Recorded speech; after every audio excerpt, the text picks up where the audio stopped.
மலரைத்தானே நான் பறித்தது, கைமுள்ளின் மீது ஏன் விழுந்தது? உறவைத்தானே நான் நினைத்தது, என்னை பிரிவு வந்து ஏன் அழைத்தது?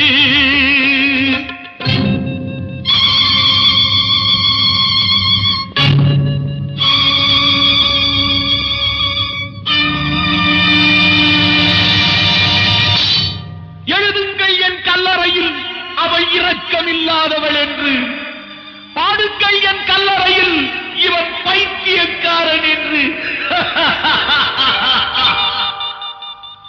கண்கள் தீட்டும் காதல் என்பது அது கண்ணில் நீரை வரவழைப்பது, பெண்கள் காட்டும் அன்பு என்பது நம்மை பித்தனாக்கி அலைய வைப்பது.